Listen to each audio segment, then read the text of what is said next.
ba kailangan lumipat ng bahay? Nagtitipid nga kami. Hindi nyo matututunan kung paano ma-overcome yun hanggat Yes. hindi nyo natatry. Nangungutang alam mo wala namang pera. Bakit sa akin pa? Nagluto ako, sila lang kumain, di man lang ako tiniran. Okay. Ang say sa Yeah. bahay kasi it's not yours. Exactly, kukurtat. Maririnig tayo sa labas, nag-aaway. Hirap lang siya sa umpisa. Pag tumagal, mahirap pa rin. Hindi naman kayo nagpakasal dahil gusto niyo magtipid. Be a time talaga na magkakaroon ng friction whether you like it or not. All out na wag nag-away. Diba? Great news, MLP fam! We've made some progress. Pero alam nyo ba na 80.3% of you who listen to this podcast are not subscribed yet? Our goal is to reach 50%.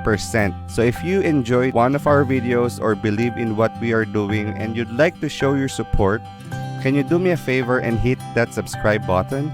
The bigger the channel, the greater impact and influence we make to married couples, their faith journey, dating, and in their relationships. Thank you so much, and now let's jump into today's episode. Enjoy! Hi everyone, welcome to Marriage Life Pod. My name is Daniel. My name is Princess. In this channel, we talk about marriage, dating, love, and relationships. And if you're new to this channel, hit subscribe. And today's topic is all about Live and Cleave. live and cleave. So Yes. in short, bakit nga ba kailangan bumukod? So if you are married, newly married, and you are planning to leave the house and move out, build your own culture, then this video is for you. So we'll make this topic very short Yes. because this is just an intro of a deeper series later on. Yes. So live and cleave. Just wanted to start, of course, with the word. Okay. Ikaw nagbasa? It's So, in Genesis 2:24. Okay. Therefore, a man shall leave his father and his mother and hold fast to his wife, and they shall become one flesh. Yes. So kaya nga sa buhay mag-asawa, lagi nga sinasabi pag kinakasal, di ba? Kiss the bride. Wow, pakis na. Kasi nga that commemorates yung you are in union. Nagjo-join kayo into one union. So meaning you are one flesh. Yes. Kaya important din na sa sex din, 'di ba? Sex is only going through the marriage na you are one flesh. Pero bakit ba kailangan live and cleave? Kasi nga sabi nga dun sa word or even it's not just a practice, it is a command. Yes. Na you need to leave the house the moment na kinasal ka kasi you are no longer a part of that family. Yes. Like the unity candle, I just remember na in wedding ceremony, di ba, may dalawang candles sa side ng bride and sa side ng groom. Okay? And then ilalight yung dalawang yon, tapos ilalight din yung big candle, which is the unity candle. Yun yung magiging representation ng family nyo, magiging family nyo. So you are one in flesh na. You are no longer part of the your husband's family or your wife's family. You have your own family na. So God command us to build our own family, our Yes. own culture as well. Yes. Kaya nga doon sa ceremony na rin, 'di ba? Sa candle, especially yung mga church wedding, after masindihan yung big candle, yung dalawang candle, hihipanan yun. You need to turn it off, that candle. Kasi it signifies na you need to leave your family and create your own. Kaya, kaya sabi ng iba, bakit ba kailangan lumipat ng bahay? Nagtitipid nga kami. That's another point as well. Yes. Kasi nga, that's the reason kaya kayo nagpakasal. Di naman kayo nagpakasal dahil gusto niyo magtipid. 'Di ba? Nagpakasal kayo kasi you love each other. You are committed to one another. Kaya nga, even sa vows, sa hirap at ginhawa. You are committed to build your own family as well. Yes. You're not just marrying that person for the sake of being married. Siyempre, before you decide of getting married, we have to consider those things as well. Diba? Before getting married. Exactly. And doon din pumapasok yung mga challenges na minsan yung pag hindi ka bumukod, yung pakiramdam mo na, yung nasasakal ka. Kasi pag bumili ka, Yeah, may sensitive na topic tong ganito, di ba? Kasi a lot of people magkakaiba ng perspective when it comes to staying to your family or sa family ng lalaki or sa babae, di ba? Sometimes na affected din yung ego ng bawat isa. So it's really hard when, like for example, ako or even other people, yung babae mag-i-stay sa family ng lalaki, there will be a time talaga na magkakaroon ng friction whether you like it or not. Yes. And merong mga story na even na, let's say, yung wife, dinala niya yung mga anak niya sa biyenan niya. Pagdating sa bahay, sabi nung wife, yung nanay, dun sa mga anak niya, wag niyong tanggalin yung tsinelas niyo kasi malamig yung sahig. Pero sabi ni Lola, tanggalin nyo kasi mahirap magwalis. Ganyan. So ngayon, there's a friction. Meron pag-aaway. 'Di ba? So ngayon, wala kang magawa kasi... Wala kang say sa bahay kasi it's not yours. Exactly. And dito yung pumapasok minsan yung you are entitled na, hindi, ako eh, I'm part of the family. You are part of the family. Yes, you are still part of the family, but yun nga. Hindi ikaw may-ari ng bahay. So, gusto mo, gawin lahat ng gusto mo, bumukod ka. Yes. Na kahit gaano kahirap. I mean, kami, when we are starting, when we got married, on our first month As married, talagang humiwalay na kami. Nahirapan kami sa una, natutulog kami sa sahig, I just remember, just to reminisce it. Naalala ko yung flat namin, wala pang cortina, we just put some newspaper, ganyan. Tapos yung TV namin, yung lagayan niya, yung sobrang liit lang, tapos yung TV nakagano. Tapos yung wala kaming kama, ganyan. Tapos sa sahig lang kami natutulog. Talagang tiniis talaga namin. Tapos wala tayong kitchen. Wala tayong lutuan pa nun, di ba? Pinundar natin isa-isa yan. I mean, we have the kitchen, pero wala tayong stove. You mean yung mga gamit sa kitchen? Yes. So, meron kami kitchen, wala pang syempre, kaya bumili ng gasol, kaya bumili lutuan, pa isa-isa. Syempre, means pinagsabay-sabay mo, malaki ang gastos. So, we need to really think creatively. So, there are times na maghanap kami sa Facebook Marketplace or Flea Market, di ba? You just have to be resourceful din actually. It will help you as well as a couple to be more resourceful na hindi ka lang basta yung pag bumukod ako, kailangan bongga na yung kompleto yung bahay, kompleto yung mga appliances, ganyan. Pero actually, kapag mag-asawa na kayo, kaya ng dalawa. Kaya nyo ng unti-unting punuin kung ano yung kailangan nyo sa bahay. And once na natututo kayo to be more resilient kung ano yung, natututo kayo maging, ang tawag doon yung, creative, Hindi, yung para madiskarte ka na, parang ganyan, kung ano lang yung gamit nyo sa bahay, kinakaya mong gamitin muna, ganyan. Hindi kayong tipong, kailangan, yung delayed gratification, delayed gratification, na parang hindi ka basta-basta bumibili pag sinabi mong bubukod ka, kailangan kompleto na lahat. Kailangan komportable ako, ganyan. Kailangan may credit card para pambili. That's another part as well na we can talk about. Na we decided talaga na nung kinasal kami, 0 credit card up to now. Yes, praise God for that. And also, nakaka-excite siya kasi pag nag-decide talaga kayo bumukod, mahirap lang siya sa umpisa. Pag tumagal, mahirap pa rin.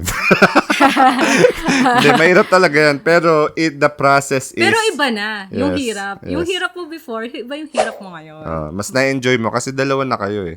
And there are times you have a dream house in mind, pero it's only your dream house. Pag bumukod kayo and you are one, yung bahay mo na nasa usip mo, mag-iiba pa yun kasi you need to consider your spouse. You need to consider ano ba yung gusto niya, paano ba siya kumilos sa bahay. Yung, kuwari ako, yung susi ng car or yung susi ng bahay, pag nilagay ko dyan, kahit makalat yan, alam ko nandyan yan. Pero siya, itatabi niya. So, nung una nag-aaway kami, kukuha pa siya ng sabitan, o beb, sabit mo rito para alam na. So, it takes practice. Pero, di nyo yung pag-uusapan, hindi nyo siya mapag-aawayan kung hindi kayo nakabukod. Yes. Hindi nyo matututunan kung paano ma-overcome yun hanggat Yes. hindi nyo natatry. Yes. And pag hindi ka nakabukod, syempre mag-aaway kayo. Magkukurtat. Maririnig tayo sa labas. Nag-aaway. True. Diba? So, Kasi parang kapag bumukod na kayo, all out na pag nag-away. Di ba? Parang wala nang hold. Parang you can really share it to your husband. Yeah. Pero syempre, sa umpisa lang yun. Matututo ka rin naman kung how to tone down yung pag-aaway nyo and you learn through those Yes. arguments as well. It's not just about pag nag-away, hiwalay na. Pag nag-away, Yes, pangit it's na yung not. marriage. It's not like that. We learn through those things. We learn Yes. through those di pagkakaintindihan. yes, exactly. And dun kaya siya very important. It's not just about your comfort. It's about yung how you will get to know each other. Yeah. Kasi, when you are one flesh, you are one candle, isang direction na yan eh. Hindi na kayo dalawang direction. You are one towards one direction. Joke lang. Joke lang. Di ba? That's why it's really important. And magkakaroon lang ng sepangs yan in both of your sides, even sa parents' side, na iiwanan na nila kayo. You will leave them, not totally leave them, but leave their house. There will be a sepangs. Umpisa lang naman. Sa umpisa. Pero you need to stand your ground. Kasi if you don't stand your ground, di kayo humiwalay. May anak na kayo, 2 na, 3 na anak nyo, okay na yung life nyo. May say pa rin yung magulang doon sa life ng spouse. Or sa husband mo, kuwari, mama's boy. Makikinig pa rin siya sa nanay niya. 'Di ba? Ayaw mo naman yun. Dapat makikinig ka sa wife mo. Or yung wife, daddy's girl, or sa parents niya, close sila. So, kung hindi ka nag-live and cleave, maybe you leave the house, pero you don't leave your emotional investment behind, or hindi ka nag-cut off. Merong say pa rin yung parents mo. And that will dictate the culture of your marriage. Yeah, it will hinder as well the leader of the family to do his role as the leader, as the father, as the husband of the family. Kasi he's being hindered with the decision making na instead na siya yung nagdi-decide na as the final say, hindi siya makapag-decide kasi there are things to consider na kailangan niyang isipin muna bago siya mag-decide, 'di ba? And sometimes he cannot stand on his ground or in his conviction na ganito dapat gawin natin kasi he still need to consider his parents maybe, 'di ba? Or parents ng babae, 'di ba? So mahirap talaga to grow and to mature if there is something or someone na naghihinder. And doon din pumapasok minsan yung parang dahil nga hindi kayo nakabukod, there are times na yung problema or yung pinag-aawayan nyo, if you think about it, akala mo sa inyo mag-asawa pa rin. Pero the reality is, maybe sa in-laws, maybe yung kapatid, nakatira ka sa bahay ng lalaki, ng husband mo. Siyempre, nandun yung kapatid niya, nandun yung nanay niya, tatay niya. So, mag-aaway kayo. Alam mo, yung kapatid mo, inutusan ako. Or nagluto ako, sila lang kumain, di man lang ako tiniran. Or hindi man lang tiniran yung mga anak mo. Tama. Diba? Or meron silang nangungutang, alam mo lang wala namang pera. Bakit sa akin pa? Kasi daw, nakatira ako. Or bumili ako ng pasalubong, binilang ko lang yung mga anak mo. Kailangan daw, pati sila bibilan. So, alam mo yun, yung the problem within that na hindi ka bumukod. You know what? Just imagining myself in that situation. It's chaos and di ka talaga at peace on my side. Di mo makuha yung peace na gusto mo when someone or other people are involved in your marriage and in your family. And imbis na maging closer kayo ng family mo, nagkakaroon ng division dahil nga hindi kayo nakabukod. Yeah. Right? I'm not saying na it cannot work. I'm not saying na nakatira ka sa family ng parents, ng in-laws mo, There are still people pa rin na okay sila sa in-laws nila even though nakaano sila. Pero we're not saying we're not saying na porque okay kayo, it's fine. We're saying na we have to follow kung ano yung nakasulat, which is to live and cleave. Yes, you need to leave the house. Yun talaga yun. Kasi, bakit ba natin kailangan sumunod? Why do we need to obey God's command to live and cleave? Right? For example, Hindi ka nag-live and cleave. The problem is, nagkaroon ka ng anak. Lumaki yung anak mo, nag-asawa. Gusto mo ba nakatira pa rin sa'yo yung pamilya ng anak mo? And then, you will realize, ano pala, no? Burden pala siya. Tsaka there is consequence pag di tayo nag-obey. We have Yes. to be mindful of that as well. Yes. So, again, this is the reason why we are so passionate about this platform, this podcast.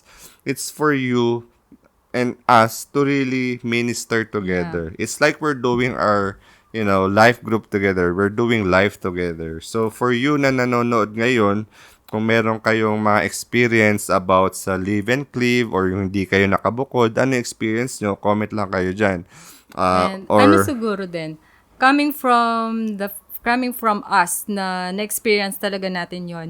If we did not decide na bumukod, maybe hindi kami ganito ka-strong ni DJ. Maybe yung marriage namin, hindi ganito ka-strong yung foundation. Kumbaga, we really work it out. Yes. Mahirap talaga sa umpisa. There are a lot of differences, but you need to deal with it. And you need God's intervention. You need God's wisdom for you to overcome it.